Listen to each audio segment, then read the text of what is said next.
Halo teman-teman, jumpa lagi dengan OTW. Pada video kali ini, seperti yang terlihat pada gambar, Om CW akan menjelaskan beberapa komponen pada engine Caterpillar C32 Assert. Nah, ini adalah engine dengan prefix serial number ZP2. Ini keluaran terbaru tipe C32 paling baru ya, dengan sistem pendinginan SCAC tube heat exchanger. Kalau pada tipe C32 yang lama itu menggunakan heat exchanger, pada tipe C32 ini cooling sistemnya menggunakan spirit circuit aftercooler dengan tube type heat exchanger. Jadi heat exchangernya dibagi dua.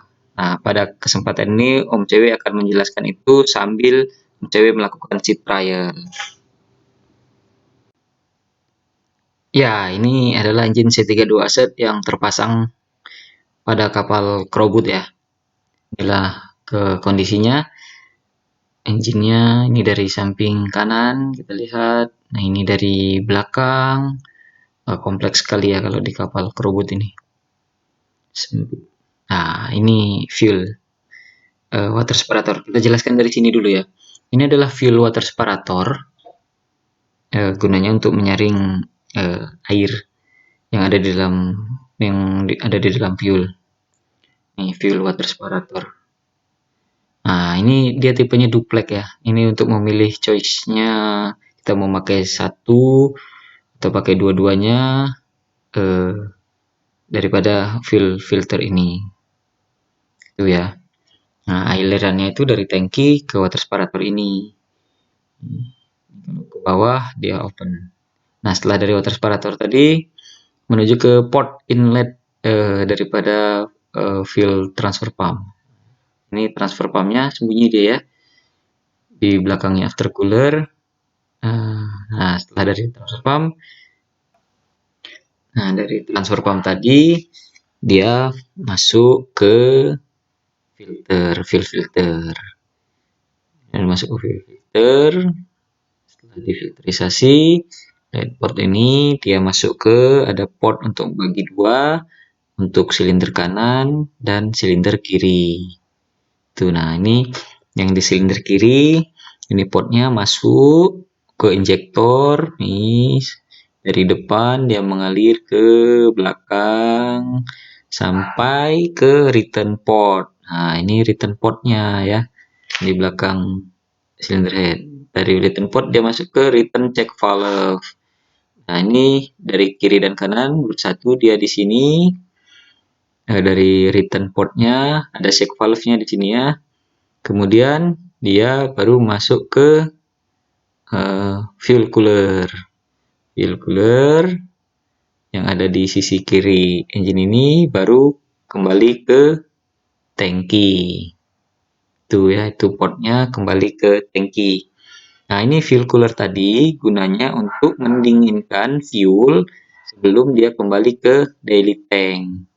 Jadi karena fuel ini panas ya, jadi dia perlu didinginkan oleh air laut. Ini air laut yang mengalir ke depan. Nah, ini duplex filter sama seperti fuel water separator tadi.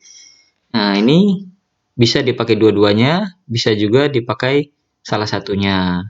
Nah, ini kalau kita hanya memakai yang kanan saja, yang kirinya tidak terpakai. Atau ketika kita mau ganti yang kiri, posisinya seperti ini. Bisa sambil engine running, sambil engine jalan, tidak masalah. Ya, setelah diganti kita posisikan ke atasnya sini supaya dia mengisi. Tadi kan kosong. Jadi mengisi dulu, udah penuh, nah baru kita pakai dua-duanya lagi. Nah, gitu. Apabila kita ingin mengganti yang sebelah kanan, kita posisikan lagi ke seperti ini. Nah, ini kita bisa buka yang kanan karena alirannya di kiri. Yang kanan kita buka, kita ganti filter baru. Sambil engine running tidak apa-apa karena mekanisme memang seperti itu. Setelah diganti, posisikan seperti ini kembali supaya terisi dan kembalikan ke tengah apabila ingin memakai dua-duanya. Nah, ini adalah fuel priming pump untuk membantu memompa bahan bakar saat filter masih kosong. Begitu ya. Nah, selanjutnya kita ke seawater strainer dengan diameter kisi-kisinya 1,6 mm untuk menyaring kotoran air laut yang akan ke pompa supaya pompanya tidak rusak. Nah, ini lensnya dari seawater strainer ke seawater pump. Ini seawater pump letaknya di belakang engine sebelah kiri, ya.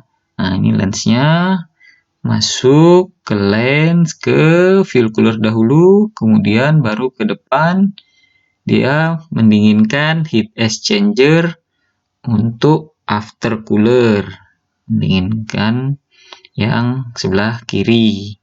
Ini lebih kecil, atau biasa dibilang low temperature. Nah, ini after coolernya yang didinginkan pertama, ya. After cooler untuk mendinginkan udara yang akan masuk ke ruang bakar. Nah, dari sini dia mengalir ke heat exchanger yang punya jacket water atau high temperature. Dari sini mengalir, mendinginkan, kemudian ke overboard dan dibuang ke luar. Nah, ini adalah tangki sebelah kanan. Ini adalah tangki untuk jacket water. Ya, dia di sebelah kanan. Jadi tangkinya ada dua, di kanan sama di kiri. Yang kiri ini untuk after cooler. Selanjutnya kita ke air intake sistemnya. Ini air cleaner. Air cleaner itu untuk menyaring udara masuk ke ruang bakar. Udaranya masuk dulu ke turbocharger melalui kompresor wheel, kemudian masuk ke after cooler untuk didinginkan udaranya. Setelah dingin baru masuk ke ruang bakar. Nah, gitu ya. Nah, ini breather. Breather ini adalah saringan pernafasan. Nah, biasanya udara pernafasan itu dibuang ke luar. Tapi ini adalah tipe CCV, Close Crankcase Ventilation. Jadi udaranya itu disaring, udara mengandung oli ya, disaring ke filter ini supaya udaranya itu bisa dipakai untuk pembakaran kembali. Nah, begitu. Tetapi di sini ada filternya di dalam sini. Ini ada filter dan di sini ada filter, ada dua ya, kecil dan besar. Nah, kalau ini adalah indikator kalau terjadi air cleaner tersumbat, dia berwarna merah. Nah, ini untuk penambah air cleanernya tertulis di sini kalau mau order apabila dia kotor. Dan ini yang kata saya ada filter tadi pada saringan ini, ini yang besar dan ini yang kecil. Nah, apabila ingin mengorder, nah ini part numbernya tertera dia di stiker ini. Begitu ya, Bapak. Nah, ini adalah LO filter atau oil filter ya. Dia juga menggunakan duplex sama seperti fuel filter tadi. Ini duplexnya bisa dipakai yang kanan atau bisa dipakai yang kiri atau bisa juga dua-duanya. Nih ya, sama seperti fuel filter ini, duplex. Jadi dia bisa dipakai dua kiri, dua kanan atau keduanya atau keempatnya gitu ya. Kemudian ini adalah ECM atau ECM lah bahasa Caterpillar-nya. Ini sebagai otaknya engine. Dia mendapat inputan dari sensor-sensor. Contohnya ini fuel filter, fuel pressure sensor. Nah, pada kerubut ini engine tengahnya, nah ini engine kanan, ini engine tengah, ini engine kiri. Nah, pada engine tengah ini dia di depan engine itu dipasangin fire fighting pump atau VV pump. Nah, di belakangnya ada gearbox. Nah, VV pump ini ya untuk mengalirkan air bertekanan ya untuk menolong kapal lain apabila terjadi kebakaran. Dia dipasang di engine tengah. Biasanya pada kerubut itu dipasang di engine tengah. Nah, ini kebetulan Om CW dapat videonya saat dia pengetesan VV pump. Jadi dia dites dari RPM bawah sampai RPM tinggi. Nah, pada saat RPM tinggi itu dia kekuatan tekanannya itu sampai 7 bar. Ya. Nah, beginilah suasananya saat pengetesan VV pump ini. Kemudian dia bisa diputar. Ini bisa mutar tapi nggak bisa sampai ke 180 derajat ya. Biasanya 180 derajat sebelah kanan kapal saja. Gitu. Tidak bisa dibalik. Nah, beginilah suasananya. Jadi, sampai jumpa lagi di video Om CW selanjutnya. Nanti Om CW buat video saat seat trail, saat crash stop. Nah, apa itu crash stop? Nanti kita nantikan di video selanjutnya. Sampai jumpa.